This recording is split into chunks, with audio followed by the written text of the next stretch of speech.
پاکستان عوام پارٹی کے مرکزی کنوینر سابق وزیر اعظم شاہد خاقان عباسی نے کہا ہے کہ جس ملک میں حکومت اپنے مینڈیٹ سے نہیں آتی وہاں یہی حال ہوتا ہے۔ ورکرز کنونشن سے خطاب میں انہوں نے کہا حکومت کے ایک فیصلے سے عوام کی جیب سے 600 ارب نکل جائیں تو ذمہ دار کون ہے؟ اس موقع پر مفتاح اسماعیل کا کہنا تھا کہ UNDP کے پاکستان ترقی میں مزید 6 درجے پیچھے چلا گیا۔ ان کا کہنا تھا کہ راولپنڈی کی ایک دن کی بارش میں حکمرانی کے سارے دعوے بہہ گئے۔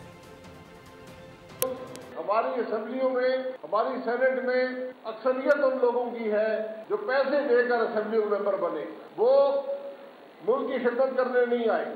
ملک میں اس ملک کی قومی اسمبلی کے اپوزیشن لیڈر کو آپ سزا دیتے ہیں 30 سال کی۔ کیا دلائل آئے ہیں کہ جس کی بنا پر ہم نے اپوزیشن لیڈر کو اتنی بڑی سزا دے دی؟ جہاں کی عدالتوں یا انصاف کا نظام ختم ہو چکا ہے، عدل کا نظام ختم ہو چکا ہے، وہ ملک چلتے ہیں۔ چینی کی کھپت نہیں ہے، قلت ہے، اس کے باوجود ملک کی تقریباً 15% چینی کو ملک سے باہر بیچنے کی اجازت دے دی۔ قیمت بڑھ گئی، اب 15% چینی خرید کر واپس پاکستان میں بیچنا چاہتے ہیں۔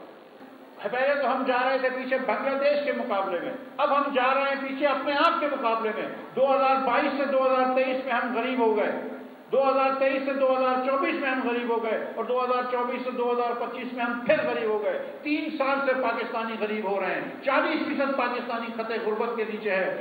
جو راولپنڈی کی بارشوں نے کیا ہے نا، کہ ایک دن کی بارش نے ساری حکمرانی کے دعوے جو ہے نا وہ دھو دیے، اس طرح یہ رپورٹ نے بھی ساری حکمرانی کے دعوے دھو دیے۔ سبسکرائب کریں اور بیل دبائیں تاکہ کوئی خبر رہ نہ جائے۔